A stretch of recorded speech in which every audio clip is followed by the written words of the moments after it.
It begins with a subtle, chilling shift in the atmosphere of a home. No one sounds an alarm, but suddenly, a 6-year-old child is scanning the horizon for emotional storms. Perhaps it is the erratic shadow of an addicted parent, the cold pressure of a mother's untreated depression, or the volatile spark of a father's temper. Without a single word being exchanged, a profound psychological survival mechanism engages within that small, developing brain. The child internalizes a silent, heavy mandate. If I am not the emotional anchor of this family, we will all drift into the abyss. This is the moment a child undergoes a psychological vanishing act, not by leaving the room, but by abandoning the self. They become masters of the performative smile and experts in the art of swallowed tears. They develop an uncanny, almost supernatural ability to calibrate their behavior to the shifting moods of the adults around them. Society looks at these children and offers glowing praise, labeling them as old souls or remarkably mature for their age. We celebrate their self-sufficiency and their poise, yet we rarely pause to investigate the structural damage occurring beneath that polished surface. We are witnessing the silent, enduring grief of the parentified child, a psychological phenomenon where the natural order of development is inverted. This isn't just a difficult phase of growing up, it is a fundamental rewiring of the human psyche that dictates how that individual will navigate intimacy, career, and self-worth decades later. If we fail to deconstruct these early behavioral blueprints, we remain trapped in a loop, utilizing outdated survival strategies that once protected us from a chaotic home, but now prevent us from experiencing a truly authentic life. Let us examine the cognitive architecture of what happens when a child is forced to hold the world on their shoulders. In the realm of developmental science, this is known as parentification. It occurs when the boundaries of the family system collapse, forcing a child to serve as the emotional mediator, the primary caregiver, or even the surrogate spouse for a struggling parent. This role reversal inflicts a specific kind of trauma because it forces the brain into a state of chronic hypervigilance. When your safety depends on predicting the unpredictable moods of an adult, your nervous system never exits fight or flight mode. You learn with devastating clarity that love is not a birthright, it is a performance-based transaction.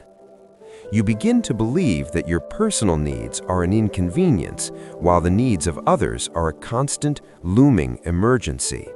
To survive, you develop a false self, a high-achieving, low-maintenance version of you that everyone admires but no one truly knows. You become the reliable friend, the tireless employee, and the partner who never asks for help. You wear this mask so naturally that you eventually lose track of the person underneath it. But that original, authentic self, the child who just wanted to play and be protected, is still there, buried under layers of responsibility and echoing with a silent, profound ache. As you transition into adulthood, the architecture of this trauma becomes more visible. You might find yourself trapped in hyper-independence, viewing the act of needing others as a dangerous vulnerability. You might experience a strange, unsettling numbness during moments of genuine success because your brain was conditioned to expect a crisis the moment things got too quiet. For the parentified child, stillness feels like the calm before a storm. Peace feels like a trap. You struggle to rest because in your early world, productivity was the only currency that bought you a temporary sense of security. This isn't just being a perfectionist, it is a complex adaptive response to an environment where you were never allowed to be a child. It warps your internal compass, leading you to confuse chaos with chemistry and exhaustion with achievement. You might wonder why you are drawn to partners who need saving, or why you feel a crushing sense of guilt whenever you prioritize your own well-being. It is because your nervous system has normalized dysfunction, and healthy, stable environments feel foreign and suspicious to a mind trained for battle. One might wonder, why would a child ever accept such a heavy burden? The answer lies in our biological drive for attachment. To a child, the threat of being abandoned by a caregiver is more terrifying than the burden of raising them. In a desperate bid for belonging, the child sacrifices their own authenticity to maintain the connection. This isn't a sign of weakness, it's an incredible display of resilience and intelligence. It's a tactical retreat of the soul.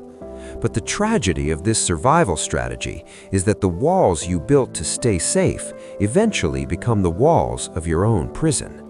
Many of us are walking through life as highly functional adults who are actually just 3 children in a trench coat, desperately trying to manage the world. We overfunction to avoid being found out, and we stay silent to ensure we're not a burden. There is often a hidden, heartbreaking fantasy within the parentified adult, the hope that if we just take care of everyone else well enough, someone will finally notice our exhaustion and give us permission to stop. That deep-seated longing to be held and told, "I've got it from here," is the voice of the child who never got to rest. Healing does not begin with fixing your personality. It begins with the courageous act of witnessing your own history. Until you stop gaslighting your younger self by saying, "It wasn't that bad," or "Others had it worse," you cannot dismantle the survival patterns. You must acknowledge that while you were physically present, your childhood was psychologically stolen. Fine is often just the word we use to describe a functional state of dissociation. True growth requires us to look past the mask of the strong one and see the wounded person who was forced to be strong because there was no other choice. What happens to these individuals when they enter the workplace or the dating world? They become the people who apologize for having feelings, the ones who flinch at the sight of a genuine compliment, and the ones who believe that love is something you must earn through constant labor. They are the givers who feel a physical sensation of panic when they are on the receiving end of care. This is the heavy tax of growing up too fast. It creates a life where you are perpetually holding your breath, waiting for the other shoe to drop, unable to trust the ground beneath your feet. If your early years conditioned you to prioritize the we over the me at all costs, you inherit an adulthood defined by a lack of internal boundaries.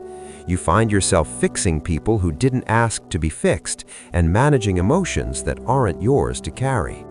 The truth is that no external savior is going to arrive with a magic wand to return your lost years. You are the only person who can descend into the basement of your own psyche to find that abandoned child. You must be the one to provide the validation, the protection, and the safety that was missing 20 years ago. This is the core of shadow work, the process of integrating the parts of yourself that you were forced to hide. It is not about positive vibes or quick fixes. It is about the grueling, necessary work of grieving. You have to mourn the playfulness you never had, the birthdays that felt like chores, and the innocence that was sacrificed on the altar of a parent's dysfunction. This grief is not a sign of regression. It is the sound of the ice melting. It is the first step toward a version of yourself that doesn't have to perform to be worthy of existence. You can see the remnants of this pattern in the way you interact with the world today. Perhaps you are the therapist friend who knows everyone's secrets but shares none of your own. You might feel a deep, inexplicable sense of resentment toward people who seem to rest easily. You might find it impossible to say no because in your childhood, a no was perceived as an act of war or a threat to the family's stability. These are not unchangeable traits. They are the echoes of a child trying to stay safe in a world that wasn't designed for them. The path forward involves asking a terrifyingly simple question. What did that child need that they never received? Often the answer isn't a toy or a gift, but a feeling. They needed to feel that it wasn't their job to keep the peace. They needed to feel that their anger was allowed. They needed to know that they were loved even when they were difficult. By providing these things to yourself now, through boundaries, through rest, and through self-compassion, you begin the process of reparenting. You stop looking for a parent in your boss or your spouse and start being the one you needed.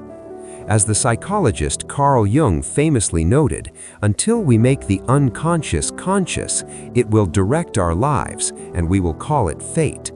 The fate of the parentified child is to be a lifelong caretaker of everyone but themselves. But awareness breaks the cycle. Healing isn't about erasing the past. It's about recognizing that the armor you wore as a child is now too heavy for the person you are becoming. You are allowed to take it off.